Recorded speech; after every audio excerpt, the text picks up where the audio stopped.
Bismillahirrahmanirrahim. Assalamualaikum warahmatullahi wabarakatuh. Alhamdulillahilladzi khalaqal mauta wal hayata liyabluwakum ayyukum ahsanu amala.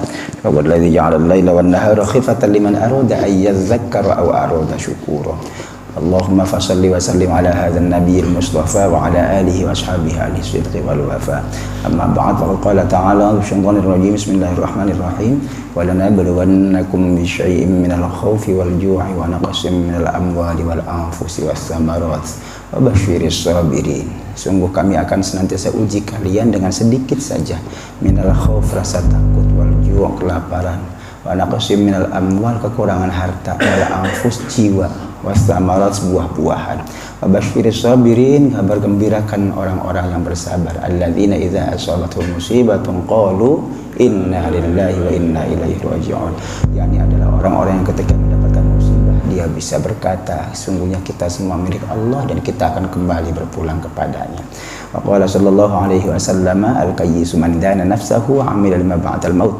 Orang yang cerdas adalah orang yang mampu menundukkan hawa nafsunya lalu beramal untuk pasca kematiannya. Wa kama qala sadaqallahul azim wa sadaqa rasuluhul habibul karim dzalika syahidin asyakin. Alhamdulillahirabbil alamin.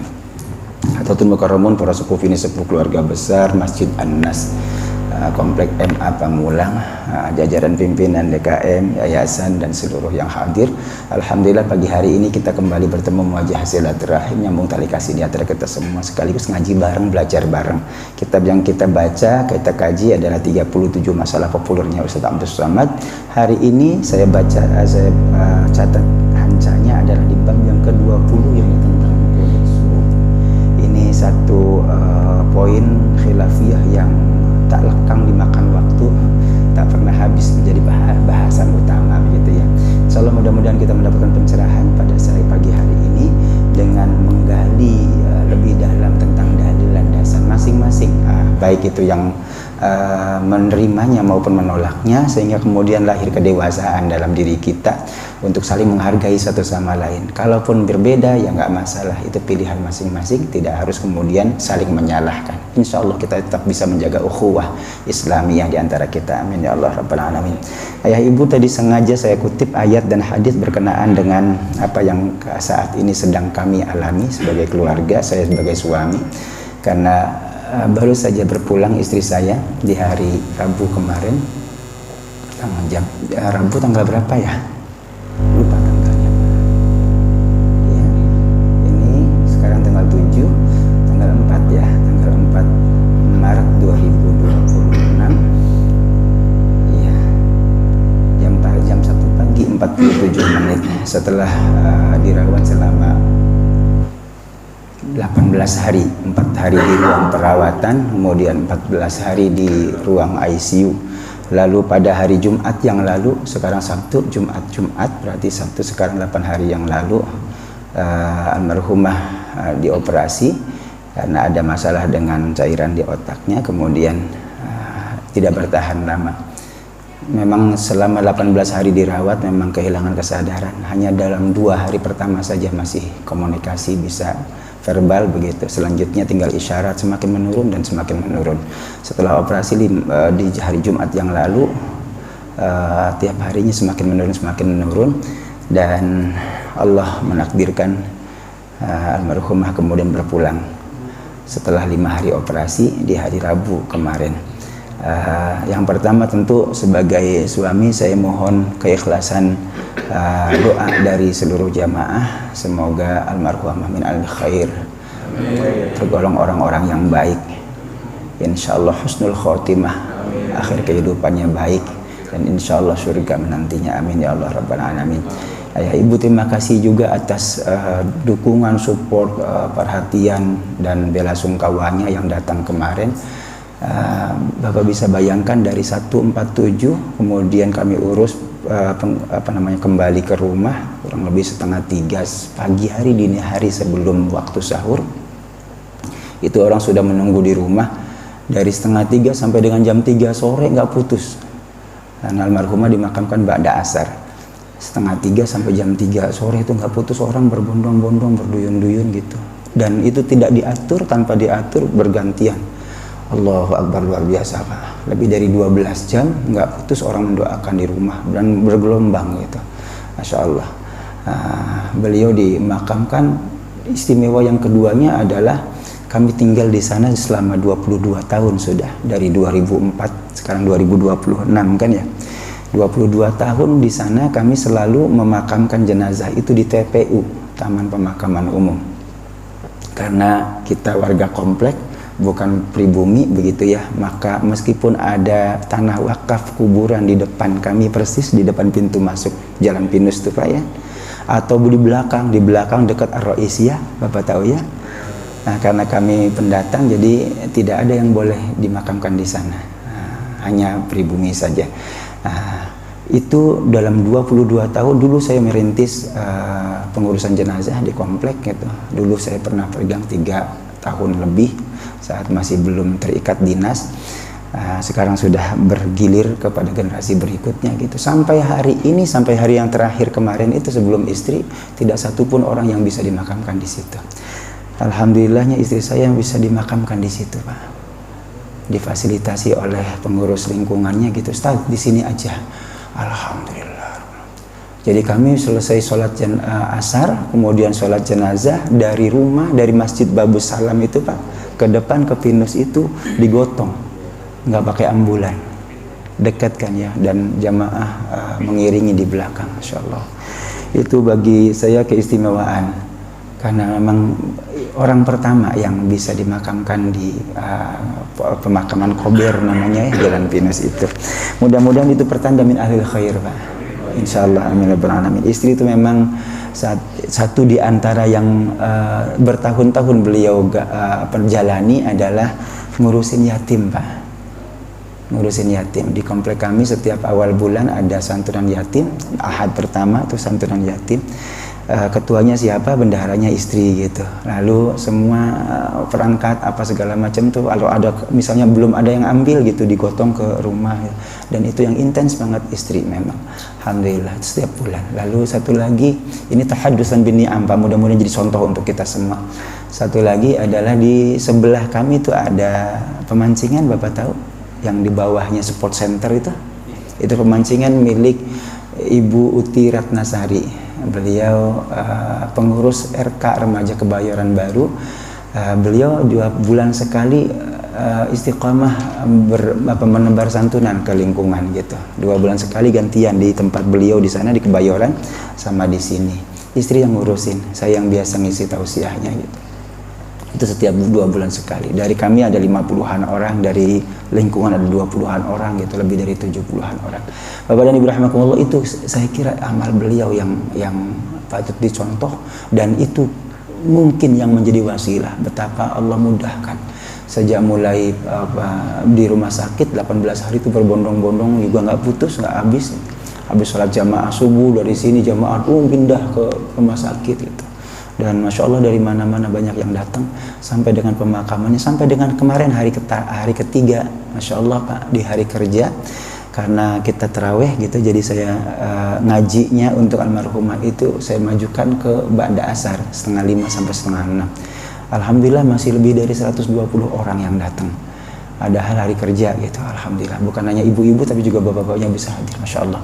Mudah-mudahan ini pertanda min ahlil khair. Saya sampaikan menjadi motivasi untuk kita semua untuk senantiasa berbuat baik, karena kebaikan Allah akan perlihatkan ya.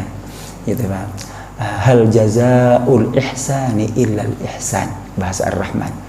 Tidak ada balasan kebaikan kecuali kebaikan, dan Allah tampakkan di dunianya. Semoga itu kemudian sampai di akhiratnya. Amin ya Allah rabbal alamin. Untuk almarhumah sama-sama kita doakan, kirimkan Al-Fatihah. Semoga Allah ampuni segala khilaf dosanya, Allah lipatkan kebal kebajikannya, dan insya Allah Allah tempatkan di tempat terbaik di sisinya. Amin ya Allah rabbal alamin. Ala hadini ya kalimatin salah ala hadatin Nabi Mustafa sallallahu alaihi wasallam. Al-Fatihah. A'udzu billahi minasy syaithanir rajim. Bismillahirrahmanirrahim. Alhamdulillahi rabbil alamin. Ar-Rahmanir Rahim. Maliki yaumiddin. Iyyaka na'budu wa iyyaka nasta'in. Ihdinas siratal mustaqim. Siratal ladzina an'amta 'alaihim ghairil maghdubi 'alaihim waladdallin. Amin. Bismillahirrahmanirrahim. Raditu billahi rabba wa bil islami dina wa bi Muhammadin nabiyyan wa rasula. Rabbi zidni ilma warzuqni fahma. Amin. Baik, bismillahirrahmanirrahim. Bapak Ibu, seingat saya Januari saya berhalangan karena pada waktu itu hari libur ya Pak ya. Kemudian ada acara keluarga dan rupanya itu acara keluarga terakhir untuk istri saya. Kita kumpul bareng satu keluarga besar. Kemudian hari tanggal Februarinya itu MUI kalau nggak salah datang ya. Iya. Jadi memang terpaut agak lama. Ini 3 bulan kemudian baru kita ketemu lagi membahas tentang ini, masalah ke-20 yakni doa kunut pada sholat subuh. Ini fokusnya kurang masih. Punten digeser dulu sedikit. Nah, beda kan? Udah cukup itu pas. Oke. Beda orang tukang main laptop. Baik, bismillahirrahmanirrahim. Kita mulai. Walaupun terbatas ini masih bisa gerak ya Kang ya. Oke. Baik. Bapak Ibu rahimakumullah, kita mulai membaca kunut subuh. Apakah ada dari Nabi Sallallahu Alaihi Wasallam riwayatnya? Kita mulai. Rasulullah membaca doa kunut subuh hingga meninggal dunia. Ini kata kunci pertama, hadis yang pertama yang menjadi dasar, menjadi landasan. Ini nggak apa-apa ya? Dicopot aja. Oke. Baik, Bapak dan Ibu rahimakumullah, kita mulai. Hadis yang pertama yang mendukung adalah ini. Riwayatnya Anas bin Malik. Hadisu Anasin radhiyallahu an. Masih cukup? Oke. Kayaknya belum nempel tuh, belum enak gitu. Hadisnya sumbernya dari Anas bin Malik. Anas bin Malik itu siapa Pak? Anas bin Malik adalah sahabat Nabi yang sengaja dikirim oleh ibunya untuk mengabdi kepada Nabi. Ketika Nabi hijrah ke Madinah, lalu seorang ibu datang membawa anak kecil, usianya 10 tahun. Ya Rasul, saya nggak bantu perjuangan, saya nggak bisa, saya udah tua gitu. Saya titipkan saja anak saya untuk menjadi membantumu di rumahmu gitu. Jadi Anas bin Malik itu memang sengaja dikirim oleh ibunya untuk menjadi pembantu Nabi di rumahnya Nabi SAW. Usianya 10 tahun. Nabi hijrah ke Madinah sampai dengan wafatnya itu 10 tahun. Berarti Anas bin Malik bersama dengan Nabi 10 tahun di Madinah. Karena itu maka kehidupan pribadinya Nabi, dapurnya Nabi, rumahnya Nabi itu sering diceritakan oleh Anas bin Malik. Anas bin Malik SAW pernah menyatakan anna Nabi SAW qanata syahran, bahwa Nabi SAW, kata Anas bin Malik, pernah kunut sebulan penuh. Kunutnya sebulan penuh. Syahr itu bulan dalam pengertian kalender. Kalau qamar itu bulan purnama. Kalau sabit namanya hilal, ru'yatul hilal, bukan ru'yatul qamar. Oh, qamar mah gede udah. Itu ya Pak. Jadi hilal itu bulan sabit, kalau qamar bulan purnama, syahr bulan kalender ya, bulan gajian itu syahr. Baik. Anas bin Malik mengatakan Nabi SAW kunut 1 bulan penuh, yad'u alaihim, mendoakan mendoakan mereka. Maksudnya kalau ala itu berarti mendoakan tapi berat untuk mereka, melaknat mereka. Merekanya siapa? Nanti ada penjelasan berikutnya. Tsumma taraka, kemudian beliau tinggalkan. Fa amma fis subhi falam yazal yaqnut. Adapun sholat subuh maka beliau selalu kunut hatta faraqad dunya. Ini kata kuncinya nih. Hatta faraqad dunya, sampai beliau meninggalkan dunia. Bapak Ibu rahimakumullah, riwayatnya Anas bin Malik adalah bahwa Nabi SAW pernah kunut 1 bulan penuh, lalu beliau tinggalkan tuh yang 1 bulan itu. Tapi kalau untuk sholat subuh Nabi lanjutkan terus sampai wafat, meninggal dunia. Bapak dan Ibu, kunut apa nih yang dimaksud yang 1 bulan? Namanya kunut nazilah. Nazilah dari kata nazala, sesuatu yang turun, sesuatu kejadian yang happening gitu, yang sedang terjadi saat itu. Bagaimana ceritanya? Ceritanya adalah ada satu suku di masyarakat Badui Arab Madinah yang minta dikirim oleh Nabi, dikirim utusan untuk ngajari mereka Al-Quran.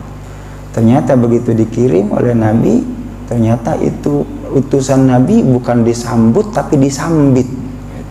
Ya, bukan disambut dengan baik, malah dikeroyok rame-rame, dibunuh. Nabi kemudian mendoakan mereka tuh melaknat, Allahumma la'an bla bla bla, disebutkan nama-namanya gitu. Ini saking marahnya Nabi.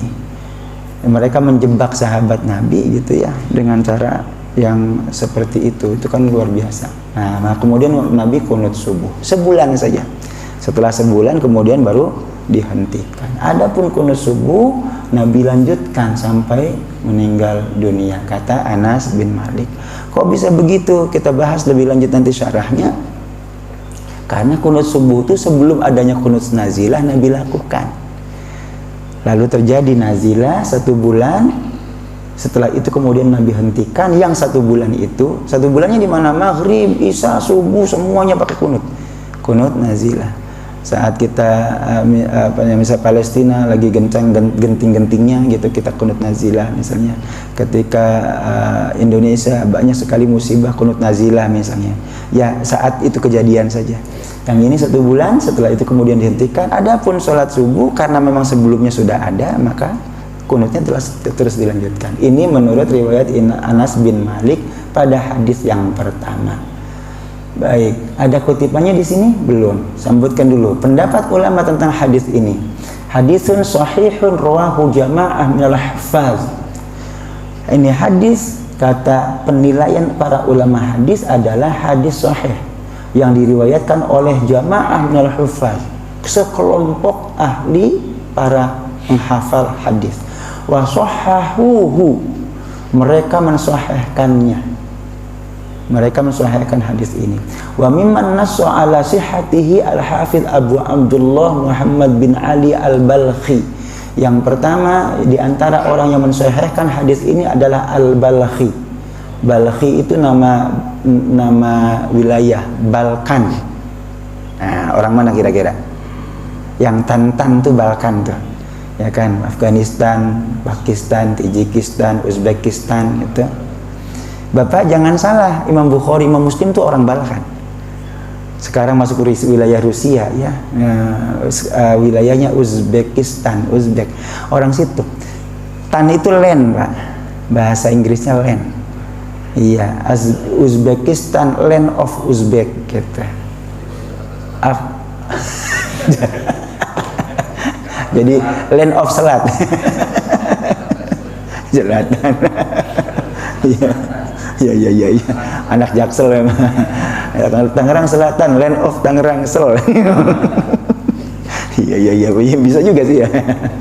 Jadi kalau bahasa sononya bahasa sono. Tan itu adalah land. Uzbekistan, land of Uzbek. Pakistan, land of Pakis, gitu kira-kira ya. Baik, nah namanya negeri-negerinya negeri Balkhan. Oke.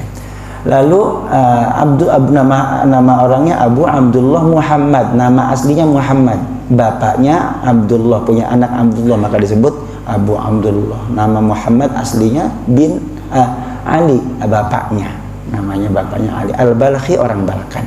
Wal Hakim, yang kedua adalah Imam Al-Hakim, satu di antara perawi hadis yang lain. Yang ketiga Abu Abdullah fi mawadhi'a min kutubihi. Wal Hakim Abu Abdullah fi mawadhi'a min kutubihi, dalam beberapa tempat di kitabnya Al Hakim. Wal Baihaqi, yang ketiga Imam Baihaqi, pengarang Syu'abul Iman dan banyak hadis, banyak kitab yang lain. Itu yang ketiga. Wa rawahu Ad-Daruqutni, yang keempat Imam Ad-Daruqutni. Jadi ada berapa orang sekurang-kurangnya? Al-Balkhi, Al-Hakim, kemudian Al-Baihaqi, Daruqutni. Ini beliau yang mensahihkan hadis ini, menyatakan, menilai bahwa hadis ini sahih. Baik, ini sebentar. Dari mana sumbernya nih? 2.13. Kita lihat kutipannya. Imam Nawawi, Majmu' Syarah Muhadzab juz 3 halaman 505. Ini disampaikan, ditulis oleh Imam Nawawi. Imam Nawawi Ad-Dimashqi adalah pengarang kitab Syarah Muslim Ibnu Hajjaj gitu ya. Kalau Imam Bukhari Fathul Bari, Ibnu Hajar Al-Asqalani. Imam Nawawinya punya karya yang lain namanya Majmu' Syarah Muhadzab. Imam Nawawi adalah juru bicara melanjutkan mazhabnya Imam Asy-Syafi'i. Gitu hierarkinya Pak. Ada Imam An-Nawawi, ada Imam Rafi'i, itu pasti Syafi'i ke atasnya gitu. Baik, Bapak dan Ibu rahimakumullah, ini catatan Imam Nawawi dalam Syarah Muhadzab, Majmu' Syarah Muhadzab, menyatakan bahwa Al-Balakhi, Al-Hakim, Baihaqi dan Daruqutni menyatakan hadis tadi adalah sahih. Baik, yang berikutnya kemudian Abu Bakar, Umar dan Utsman membaca doa qunut subuh. Yang tadi sumbernya riwayatnya dari Nabi sallallahu alaihi wasallam. Itu hadisnya fi'li. Apa tuh fi'li? Perbuatan Nabi yang diceritakan oleh sahabat. Nabinya enggak bicara, qunut subuh, itu enggak begitu, tapi dilakukan oleh Nabi dan disaksikan oleh sahabat Anas bin Malik. Sekarang bagaimana dengan perilaku sahabat Nabi sendiri? Abu Bakar, Umar, Utsman membaca doa qunut subuh. Hanya satu yang tidak disebut di antara Khulafa Rasyidin ini, ada 4. Yang keempat yakni Sayyidina Ali ya. Abu Bakar, Umar, Utsman membaca doa qunut subuh. Wa anil Awwam bin Hamzah qala sa'altu Aba Utsman anil qunut fi subhi. Saya pernah bertanya kepada Abu Utsman anil qunut fi subhi, tentang qunut dalam salat subuh. Qala ba'da ruku', kata Abu Utsman setelah ruku dilakukannya. Qultu amman, dari mana? Kata Awwam bin Hamzah. Amman qala an Abi Bakar wa Umar wa Utsman radhiyallahu taala anhum. Dari saya menyaksikan itu Abu Bakar, Umar dan Utsman, tiga-tiganya semuanya qunut subuh dilakukan ba'dar ruku', setelah ruku'. Sami'allahu liman hamidah, baru kemudian Allahumma hdina fi man hadait. Itu riwayatnya Imam Al-Baihaqi. Di atas Al-Baihaqi ada, di sini yang kedua juga Imam Al-Baihaqi juga ada. Imam Baihaqi berkata, hadza isnadun hasanan. Sanad hadis ini adalah hasan. Hasan itu di bawah sahih, di atas dhaif. Kalau yang pertama tadi sahih. Sahih itu sudah jelas pasti ma'mulun bih, jadi dasar amal. Nah, kalau hasan di bawahnya ma'mul juga udah pasti, gitu ya. Bisa diterima sebagai dasar amal juga. Bedanya di mana? Bedanya Bapak, kalau untuk pokok-pokok ibadah wajib sahih. Al-Quran atau hadis sahih untuk pokok-pokok ibadah, misalnya tentang perintah sholat, pasti dari Al-Quran atau hadis yang sahih. Qimus sholat wa atuz zakat, itu jelas tuh ya kan. Inna sholata kanat 'alal mu'minina kitaban mawquta, misalnya Al-Qur'annya ada, lalu hadisnya ada. Itu untuk pokok ibadah. Ataupun untuk tambahan atau fadhail amal gitu, itu bisa menggunakan hadis hasan. Itu bahkan hadis dhaif sekalipun, apalagi sahih. Ini kata Imam Baihaqi. Memang paling berat kalau ngaji subuh di bulan puasa. Nah, soalnya habis kenyang sahur ya kan. Nyaman. Iya. Iya, maklum. Enggak apa-apa Pak, yang penting yang iya. Dan kalau dulu Bapak tuh pujiannya di kampung tuh ngaji getak getuk nunggang jaran, lu ngaji senajan ngantuk oli ganjaran. Pinter orang kampung dulu ya. Gitu. Nggak apa-apa, dapat pahalanya lumayan lah ini. Iya, kata Nabi, jangankan niat sengaja memang taklim kan, orang datang sembunyi aja dapat kok gitu kan. Yang itu loh Pak, yang tentang zikir itu ya, fadilahnya. Baik, lanjutkan. Imam Ali membaca doa qunut subuh, tadi yang disampaikan baru 3 kan, Abu Bakar, Umar, Utsman. Sekarang Ali gimana? Ali qunut nggak? Ini pernyataannya. Kata Imam Baihaqi lagi, Imam Ali juga membaca qunut subuh. Wa an Abdullah bin Ma'qil atau Ma'qal nih, Abdullah bin Ma'qil, namanya Abdullah bin Ma'qil, bi fathil mim ma wa iskanil ain sukun ma wa al muhmalah wa kasril qaf, qafnya kasrah, Ma'qil berarti Abdullah bin Ma'qil at-tabi'i. Ini dia tabi'i berarti muridnya sahabat gitu ya. Kalau muridnya Nabi sahabat udah pasti. Muridnya sahabat namanya tabi'in. Qala qanata Ali radhiyallahu anhu fil fajri. Kata Abdullah bin Ma'qil, Sayyidina Ali juga sama kunut ketika sholat fajar. Sholat fajar berarti sholat subuh, cuma penamaannya aja beda ya. Al-fajr kok jadi sholat sunnah fajar itu sama sholat qobliyah subuh, cuma namanya doang. Kalau di dalam Ramadan namanya namanya tarawih, di luar Ramadan namanya tahajud. Sarua keneh itu teh sebenarnya mah gitu. Baik, jadi kata Abdullah bin Maqil, Mbak Ali juga sama qunut subuh. Rawahu al-Baihaqi wa qala hadza an aliyin sahihin masyhurin. Wa qala hadza an Ali sahihun masyhurun gitu. Kalau dibikin khabar dari mubtada yang mahdzuf dibuang. Kata Imam Baihaqi, ini hadis Abdullah bin Maqil ini sahih terkenal. Kata Imam Baihaqi. Baik. Ada kutipannya enggak Imam Baihaqi-nya di mana? Ada Majmu' Syarah Muhadzab saja ya. Baik. Di kitab apa gitu, enggak disebutkan. Di sini juga disebutkan ya kitabnya apa ya. Kata Imam Baihaqi langsung di komentarnya saja, hadza isnadul hasanun, yang di atas hasan, yang di bawah ini kata Imam Baihaqi sahih. Bapak Ibu, kenapa kok masih banyak yang menolak? Bapak Ibu nggak usah bingung, sebab penilaian hadis ini penilaian ilmiah. Ilmiah itu sifatnya tentatif apa bahasanya tuh?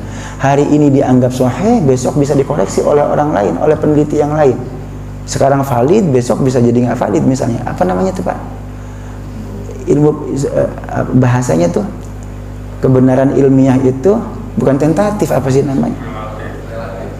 Kalau relatif mau goyang-goyang, enggak, valid pada saatnya gitu. Tapi ketika ditemukan penelitian yang baru ternyata itu bisa salah, apa sih namanya kan, lupa.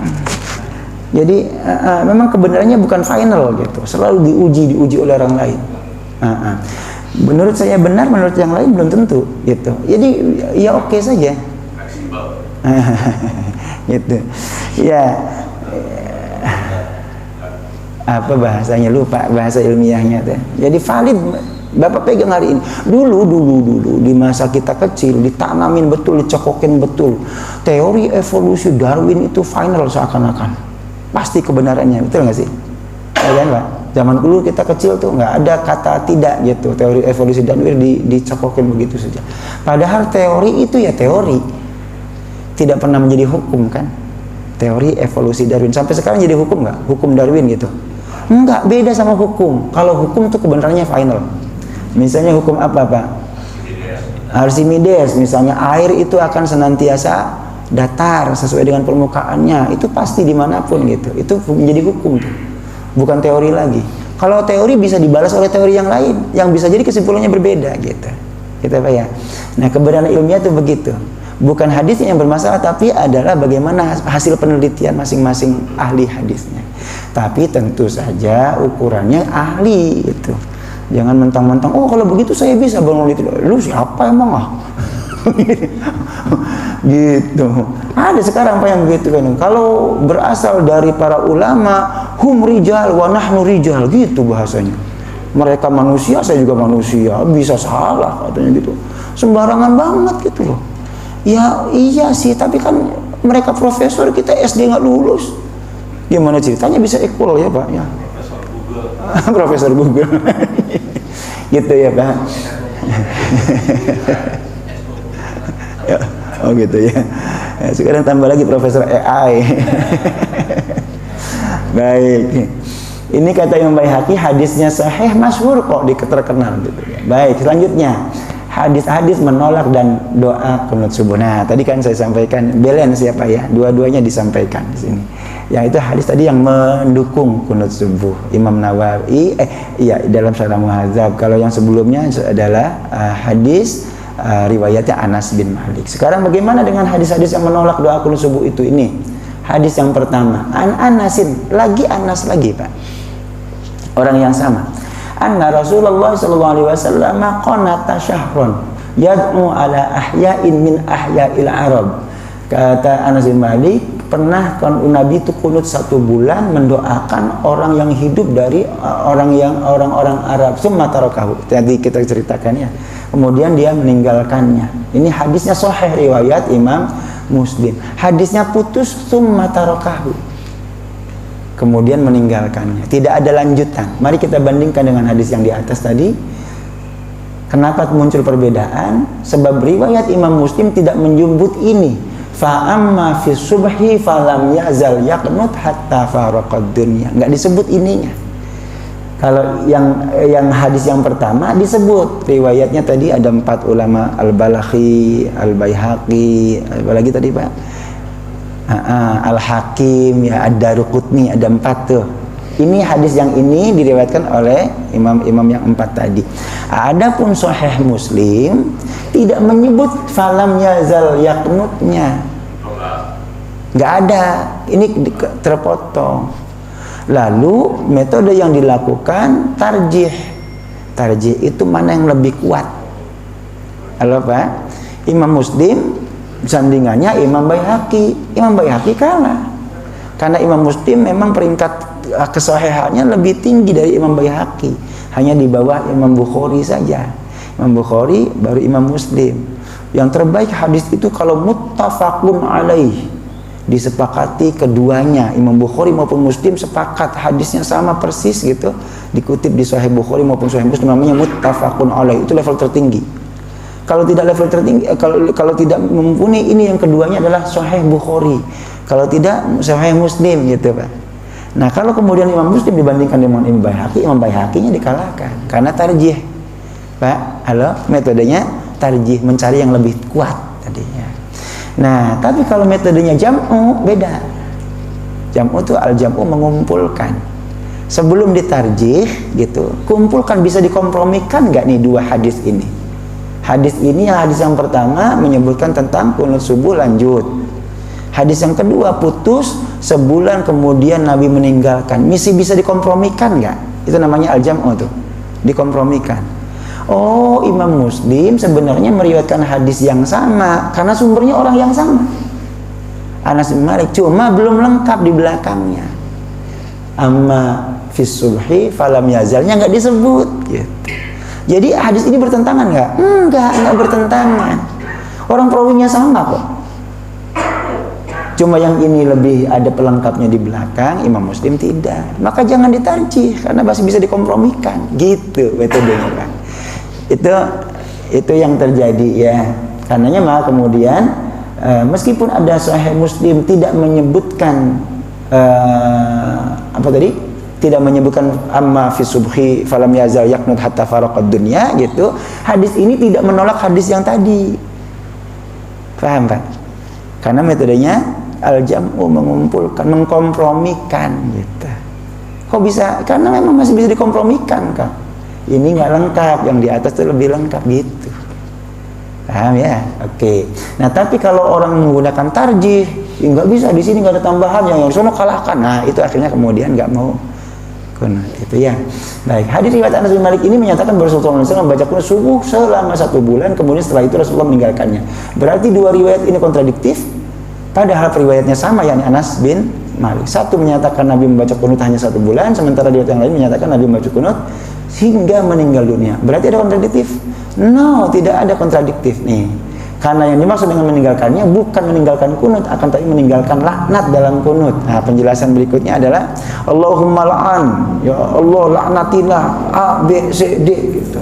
Laknya ditinggalkan, kunutnya dilaksanakan. Ini riwayat Imam Baihaqi. Imam Baihaqi menjelaskan An Abdurrahman bin Mahdi fi hadits Anas qala tasyahran summa tarakahu qala Abdurrahman rahimahullahu inna ma taraka al-la'n. Yang ditinggalkan adalah melaknatnya, bukan kunutnya. Ini penjelasan Abdurrahman bin Mahdi. Coba 2:14 dari mana sumbernya? Imam Baihaqi As-Sunan Al-Kubra juz 2. Halamannya halaman 201. Imam Baihaqi perawi hadis, penulis hadis Pak. Kitabnya adalah As-Sunan Al-Kubra. Baik, itu. Jadi penjelasannya kata Imam Baihaqi, yang ditinggalkan bukan kunut subuhnya tapi melaknatnya. Oke. Apa sebab? Sebab memang setelah 1 bulan kemudian turun larangan dari Allah Subhanahu wa taala gitu. Bahwa hak prerogatifnya Allah untuk memberi hidayah atau mengutuk orang itu. Ayatnya bagaimana ya? Ayatnya bagaimana Pak? Kalau tentang hidayah, ka innaka la tahdi man ahbabta walakinallaha yahdi may yasha. Engkau tidak bisa memberi hidayah kepada orang yang kau cintai, ya Rasul. Allah yang punya kuasa mutlak untuk memberikan hidayah, gitu. Oke. Yang dimaksud dengan laknat dalam kunut adalah ini, Pak. Sumbernya mana? Anas bin Malik lagi.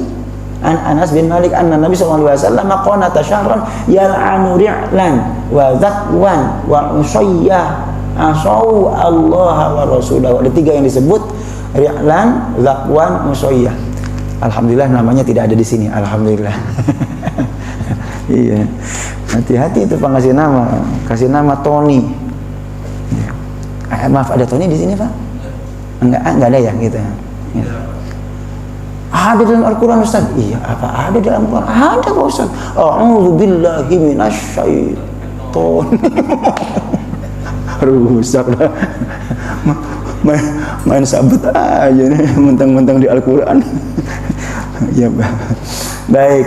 Ri'lan, zakwan, usayyah. Nah, siapa perawinya? Sama, orang yang sama. Anas bin Malik. Oh, kalau begitu ini saling melengkapi, satu kesatuan, Pak. Jangan parsial gitu. Mengambil hukumnya gitu. Yang ditinggalkan itu adalah kata Imam Baihaqi, sesumbernya dari Abdurrahman bin Mahdi, yang ditinggalkan ini Allahumma la'an itu. Allahumma la'an bi'lan zakwan wa usayyah. Karena mereka sudah menentang Allah Subhanahu wa taala, dan hadis ini sahih Imam Bukhari, Muslim. Itu. Baik. Lanjutnya, wa ammal jawab, ini tiurang titik nih. Wa ammal jawab an hadis Anas wa Abi Hurairah radhiyallahu anhuma fi qoulihi tsumma tarakahu fal murad tarkud du'a ala ulaikal kuffar. Yang dimaksud adalah meninggalkan laknat untuk para kafir itu. Wa la'natahum, mendoakan mereka faqat saja. Faqat itu saja. La tarku jami'i al-kunuti, bukan meninggalkan semua kunut, au tarkul kunuti fi ghairi subhi, atau meninggalkan kunut di luar subuh. Wa hadza ta'wil muta'ayyan li anna hadis Anas qala fi qawlihi lam yazal yaqnut fi subhi hatta faraqad dunya sahihun sharihun. Apa sebab? Sebab hadisnya Imam Anas bin Malik tadi yang menyatakan bahwa Nabi tetap melaksanakan kunut subuh sampai meninggal dunia itu sahih, sharih, jelas gitu. Fayajibu al-jam'u bainahuma. Nah, ini metodenya, Pak. Metodenya. Kita belajar hadis pakai metode. Fayajibu al-jam'u bainahuma. Wajib untuk menjam'u. Menjam'u tadi apa?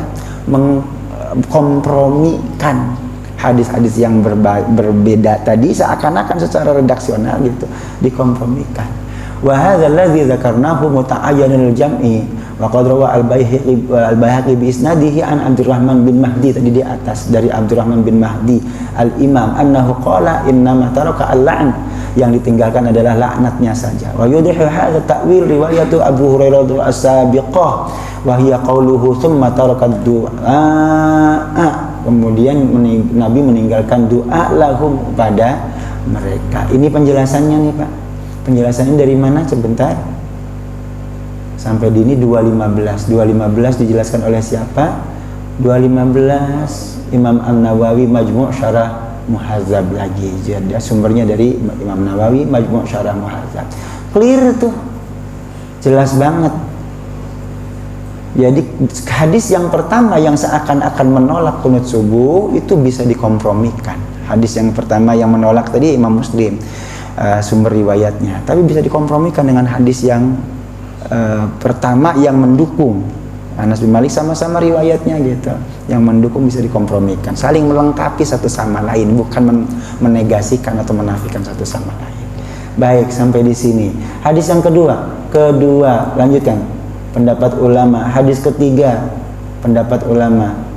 Berapa hadis? Hadis keempat, pendapat ulama. Hadis kelima, pendapat ulama. Hadis keenam, pendapat ulama. Berapa hadis? Sampai di sini. Oke, ada sampai dengan 6 hadis, nanti dikupas satu persatu.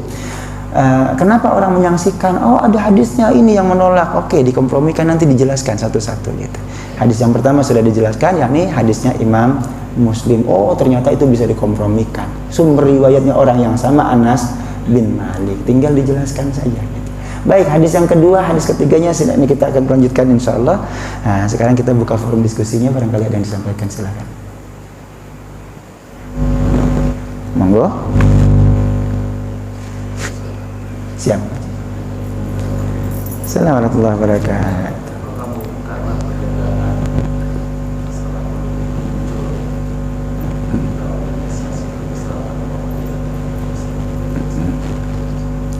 Makasih Bapak. Memang ada politik identitas ya. Ketika sebuah organisasi berdiri gitu, ada politik identitas. Bapak dan Ibu rahimakumullah. Mohon maaf, ini kita bicara apa adanya. Pak, silakan Bapak kaji lagi kitab pertamanya pendiri Muhammadiyah. Siapa Pak? Ahmad Dahlan. Ahmad Dahlan tuh, halo, biar apa nih? Pak siapa? Pak Kiai Ahmad Dahlan itu kunut subuh. Beliau punya karya tentang itu. Bapak, Muhammadiyah lahir tahun berapa? 1912.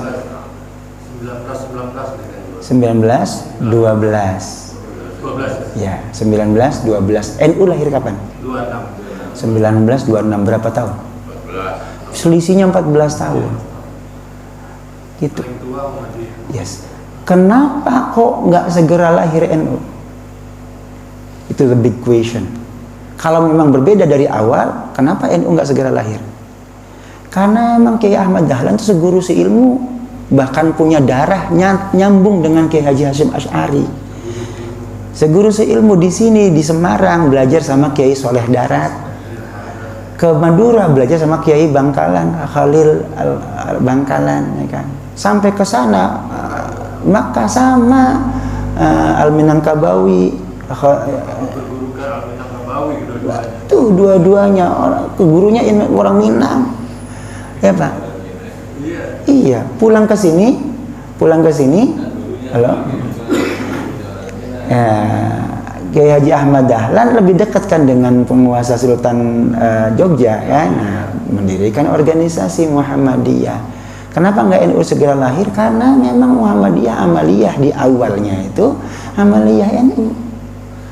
Mohon maaf ya, sholat subuhnya pakai kunut. Kok bisa berubah Ustaz? Ketika kemudian berganti kepemimpinan gitu kan di Muhammadiyah majelisnya tarjih. Iya, ketika ini ada hadis yang lebih sahih Imam Muslim, ini nggak bisa lagi dipakai. Karena ada tarjih, maka kemudian tarjih menyatakan yang lebih sahih adalah tanpa kunut subuhnya gitu. Kemudian berubah dah tuh. Kalau Bapak kejar sekarang, kenapa Muhammadiyah begitu berubah? Mereka menjawab dengan tegas itu, karena kami ini Muhammadiyah mengikuti Al-Quran dan Sunnah, tidak mengikuti guru. Meskipun pendiri, kalau memang perlu dikoreksi, kami koreksi, gitu. Jadi kayak Ahmad Dahlan kemudian berbeda amaliyahnya dengan yang sekarang, Muhammadiyah yang sekarang gitu. Itulah sebab NU tidak perlu lahir. Ngapain bikin organisasi lagi, orang sama. 14 tahun kemudian baru lahir NU itu. Baru kan ketika ya ini berbeda nih gitu. Baru gitu Pak. Jadi kenapa satu sisi dari sisi keilmuan kita bisa menerima orang itu menggunakan tarjih, sah nggak apa-apa gitu. Tapi juga tidak menyalahkan orang yang menggunakan al-jam'u, kompromi gitu. Iya. Jadi yang pertama, mana yang lebih kuat? Yang tarjih itu. Kalau yang kompromi bisa dikompromikan nggak? Bisa disatukan nggak? Gitu. Nah, cuma masalahnya kemudian belakangan setelah itu politik identitas. Ya Pak ya. Ya, mohon maaf nggak bisa dipungkiri ini kan politik identitas terjadi di mana-mana. Hari ini Islam yang import dari Timur Tengah, politik identitas juga. Bapak kalau ketemu sama mereka kan yang dilihat bukan senyum gitu, yang dilihat bukan wajahnya, yang celananya yang dilihat, ya kan? Cingkrang nggak nih? Kalau nggak cingkrang nggak, bukan minna gitu kan? Itu politik identitas, apa ada begininya gitu kan? Begitu dengan saudara kita yang jamaah tabligh, ada identitas untuk menggunakan mengenal lebih mudah dikenal gitu. Sehingga kemudian di masyarakat awam akhirnya kemudian mengkristal gitu. Politik identitasnya itu kemudian yang mengemuka. Oh, kalau kunut NU, kalau nggak kunut Muhammadiyah, gitu logikanya tuh. Ya, padahal mah itu keilmuan dasarnya. Ya nggak apa-apa, silakan yang pakai kunut monggo, ada dasarnya. Yang nggak pakai kunut monggo, nggak apa-apa, nggak usah seperti itu. Insya Allah kalau kita tahu dasarnya damai.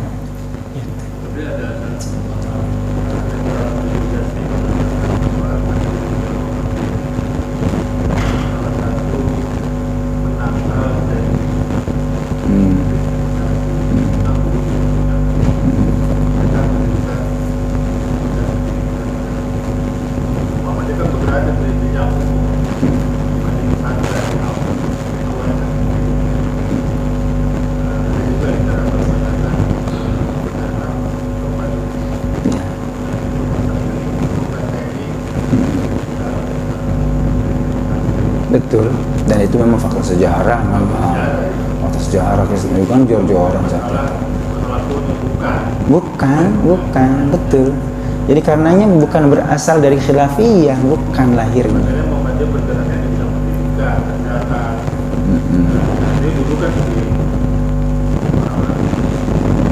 Iya.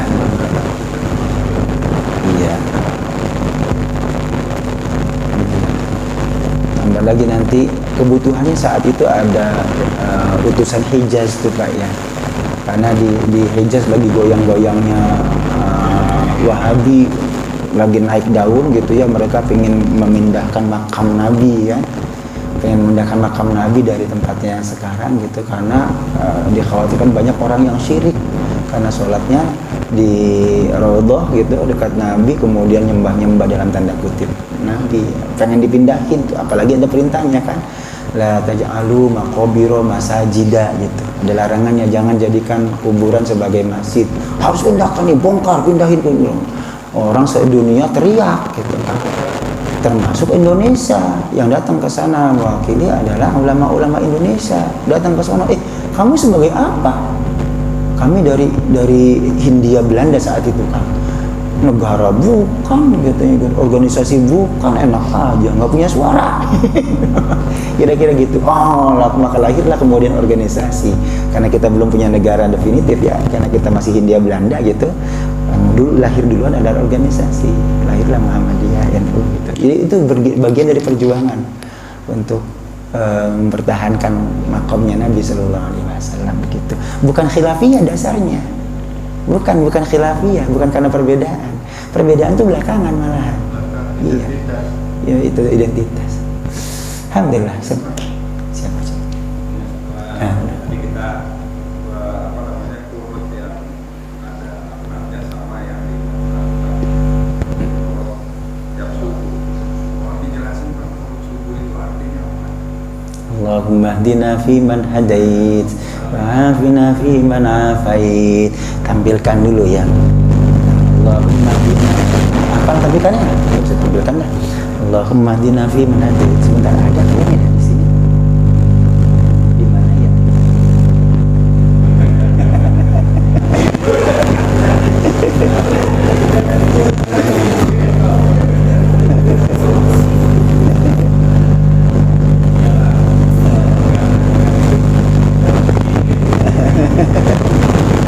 Ada nggak doa kutipan doa? Ini Allahumma hdini fi man hadait. Ya Allah, berikan aku petunjuk. Ini karena memang sendiri Pak, kalau banyakan nah kami Bapak ngimamin sholat subuh di sini, Allahumma hdini, aku aja yang di belakang aminin kita dong, enak bener, egois itu namanya. Gitu. Maka kemudian diubah ininya, redasinya di Allahumma hdini fi man hadait. Ya Allah, berikan aku hidayah seperti orang-orang yang kau berikan hidayah. Wa afini fi man afait. Anugerahkan kepada afiyah itu sehat seperti orang yang sehat. Tawallani fi man tawallait. Bantu, tawalla, wali itu nasoro, menolong, melindungi, tawalli. Lindungi aku, tolong aku seperti orang yang kau tolong. Wa barik li fi ma aqait. Berkahi apa yang kau berikan kepadaku. Wa qini syarra ma qadait. Lindungi aku Waqayaki wiqayah itu lindungi aku dari segala yang keburukan dari apa yang kau tetapkan. Fa innaka taqdi wa la yuqda 'alaik. Sungguhnya engkau adalah maha menetapkan sesuatu, tidak ada yang bisa menetapkan sesuatu untukmu. Wa innahu la yadhillu mawalai. Tidak ada yang bisa merendahkan orang yang engkau kasih pertolongan. Tabarok rabbana wa ta'ala. Maha penuh keberkahan engkau Tuhan kami dan maha tinggi. Itu nggak bagus, nggak ada laknatnya di situ. Dilakukan kan gitu. Yes, betul. Nggak ada laknatnya yang ditinggalkan. Jadi laknatnya Allahumma la'an Zakwan wa siapa tadi? Ada tiga nama itu. Bagus banget ini Pak. Banget. Kenapa nggak dilakukan kan? Iya. Nah, Pak, kalaupun misalnya ini apa namanya, tidak ada sekalipun sholat itu ad-du'a, ya kan? As-sholah hiya ad-du'a. Secara redaksional doa sholat itu maknanya doa. Jadi kita berdoa, banyakin doa ketika sholat, silakan. Selama bukan bahasa Indonesia, bahasanya bahasa Arab, silakan. Walaupun nggak maksur nggak apa-apa, boleh gitu. Kalau bahasa Indonesia gimana Ustaz? Dalam hati saja. Ketika sujud Bapak panjang sunutnya gitu, ya Allah besok UKT yang saya harus bayar. Nggak ada UKT zaman Nabi. Boleh nggak? Boleh, tapi jangan diucapkan itu dalam hati saja. Ya. Assalamualaikum warahmatullahi wabarakatuh. Kalau kita belajar sejarah, tentunya setelah peristiwa Isra dan Mi'raj itu ada perintah sholat 5 waktu itu kan, subuh, zuhur, asar, maghrib, isya itu. Ya, memang tidak ada di situ dalam satu sholat itu ada gunungnya ya kan. Tapi setelah hijrah ke Madinah, setelah peristiwa perang Uhud, nah itu kan ada dari utusan dari yang namanya peristiwa Bir Ma'unah kan, yang ada utusan dari kabilah Najd itu yang meminta ke Rasulullah untuk kirimkan belajar Al-Quran. Apa Rasulullah tanpa sempat berat-berat juga awalnya kan, mengirimkan 70 para penghafal Al-Quran ke daerah tersebut. Tapi setelah itu kan mereka dibantai semua kan, dibunuh semua 70 orang penghafal Al-Quran tadi. Sehingga setelah itulah Rasulullah merasa sedih kan, doanya itu bunuh itu termasuk melaknat. Iya. Nah, pada saat setelah peristiwa itu kunutnya itu apakah Rasulullah itu kunutnya itu pada saat sholat subuh aja, apa di sholat yang lain beliau juga melaksanakan kunut juga ya? Ya. Assalamualaikum warahmatullahi wabarakatuh. Assalamualaikum warahmatullahi wabarakatuh. Baik, kalau lihat di riwayatnya tadi kan qanata syahron, kunut sebulan penuh, bukan hanya di sholat subuh. Karena kunutnya kunut nazilah, maka di semua sholat kunut gitu. Mau sholat maghrib, isya, subuh, asar, semua kunut. Melaknat tadi Zakwan wa Ushoy, tadi siapa tadi namanya ya? Ada 3 tadi itu. Itu bukan nama orang kan Pak, itu nama apa suku kan? Mana tadi? Jauh banget. Ada berapa? Ada 3 tadi kan? Betul, itu peristiwanya adalah Bi'r Ma'unah. Bi'r itu oase. Nah, sekarang rest area kan Pak, kalau kita istirahat di sana Bi'r. Jadi begitu mereka lagi sedang istirahat gitu, 70 orang itu dibantai oleh 3 suku ini. Sukunya tadi disebut Zakwan, satu diantaranya siapa lagi? Ushoy, Ri'lan, Zakwan, Ushoyyah. Ri'lan, Zakwan dan Ushoyyah. Yes, ini 70, Masya Allah kan. Makanya Nabi marah banget. Makasih melengkapi informasi. Jadi semua sholat, ya, nggak apa-apa ya Pak, nggak ada sarapan hari ini soalnya. Ya, sarapannya sekarang. Assalamualaikum warahmatullahi wabarakatuh.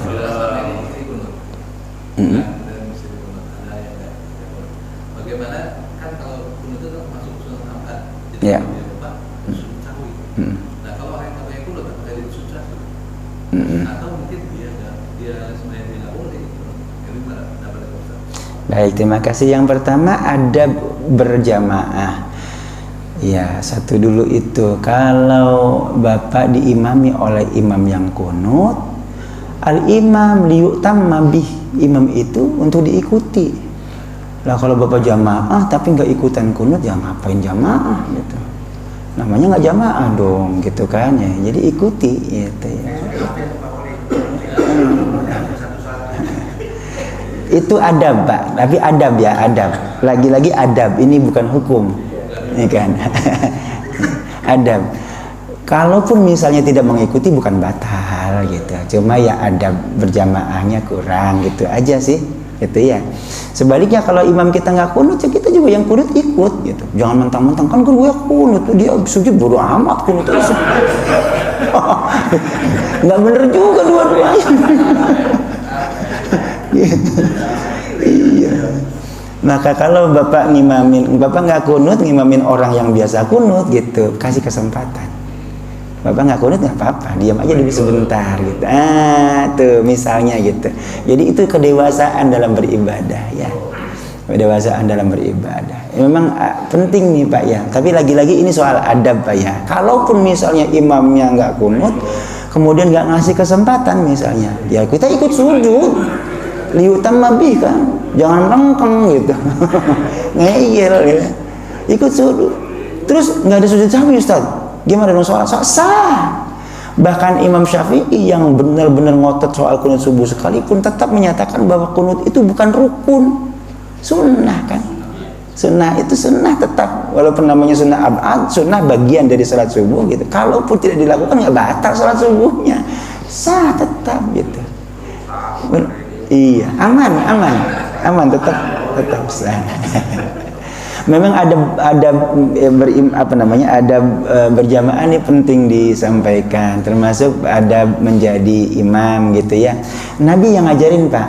Bapak baca misalnya di Fiqh Sunnahnya Sayyid Sabiq itu ada urutannya 4. Orang yang paling layak menjadi imam itu adalah yang pertama adalah aqra'ukum li kitabillah. Yang paling fasih bacaannya itu satu, itu aqra'ukum li kitabillah, Nabi yang ngajarin. Yang kedua adalah a'lamukum bisunnati Rasulillah. Kalau tidak ada atau levelnya sama-sama bacaannya segitu gitu ya. Maka yang keduanya adalah a'lamukum bisunnati Rasulillah, yang paling banyak tahu tentang sunnahnya Rasulullah, yang paling ilmunya paling tinggi gitu. Paling tinggi ilmunya itu nomor 2. Misalnya ada profesor nih ya. Ada qori. Siapa yang jadi imam? Qori. Kan gue profesor. Iya, itu soal ilmu. Ilmu itu nomor 2. Yang pertama qori dulu gitu. Ya kan? Oke, jadi yang qori baru kemudian profesor. Yang ketiga baru kemudian adalah awwalukum hijratan. Awwalukum hijratan siapa? Senior di sini. Bukan umur, tapi senioritas. Misalnya kan, Bapak bisa jadi lebih tua tapi belakangan misalnya gitu. Sama bacaannya, sama ilmunya, yang belakangan maaf ntar. Itu yang ketiga. Baru yang terakhir, yang keempat adalah akbarukum sinnan, yang paling sepuh. Sama ilmu, bacaannya, sama ilmunya, kemudian datangnya orang kita pendatang semua, komplek dibuka bareng datangnya misalnya gitu kan, sama tuh levelnya kan ya. Maka yang terakhir akbarukum sinnan, yang paling sepuh maju dah. Nah, itu yang keempat. Kita berangkat aja Pak Ustaz. Nah, jangan. Iya. Saya paling sepuh Ustaz, tapi akal hukum enggak gitu kan, fasih nggak bacaannya. Ayo jangan mentang-mentang sepuh. Gitu.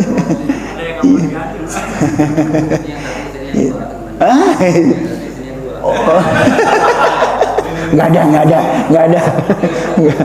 ada. Nah, Nabi cuma menyebut 4 doang.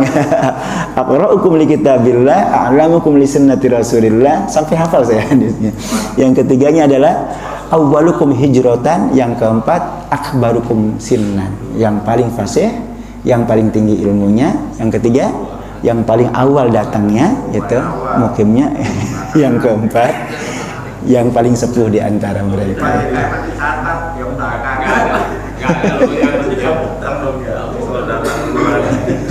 Gak ada itu yang banyak istrinya. Nggak ada. Itu masuk kategori ilmunya banyak Pak. Oh iya benar ya, ilmu buat ngadalin. Ilmunya gimana? Ilmu ngadalin. Alhamdulillah Rabbil Alamin. Masya Allah, terima kasih Bapak, semangatnya luar biasa ini ya, dalam kondisi saya yang persis hari yang ke-17 kan ya. Hari ini Alhamdulillah nuzul Al-Quran ya, semoga kita mendapatkan cahaya Al-Quran dan Allah berikan kepada kita anugerah Al-Quran itu dalam kehidupan kita, menuntun jalan hidup kita. Insyaallah sukses dunianya, selamat sampai dengan akhiratnya. Amin ya rabbal alamin. Al-Fatihah. A'udzubillahi minasyaitonir rajim. Bismillahirrahmanirrahim.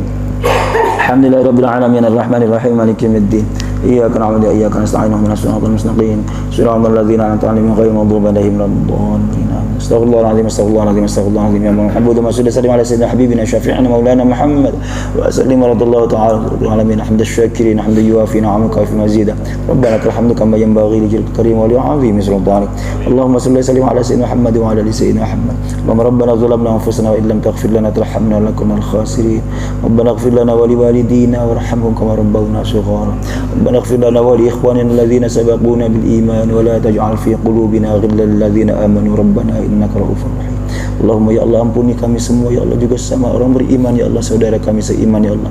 Jangan sisakan kebencian, kedengkian sekecil apapun di antara hati kami ya Allah terhadap mereka sama orang beriman ya Allah. Engkau Maha Pengampun lagi Maha Penyayang.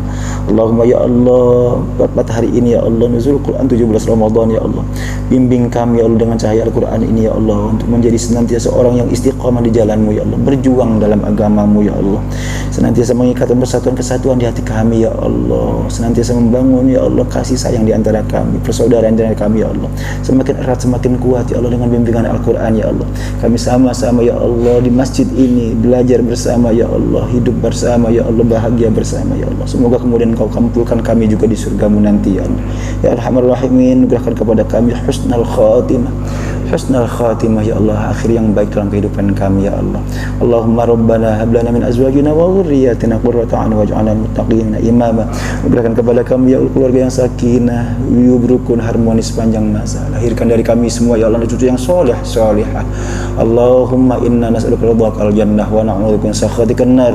Allahumma innaka 'afuwwun karim tuhibbul 'afwa fa'fu 'anna ya karim. Rabbana taqabbal minna innaka antas samiul 'alim tub 'alaina innaka antat tawwabur rahim. Rabbana atina fid dunya hasanah wa fil akhirati hasanah wa qina adzabannar.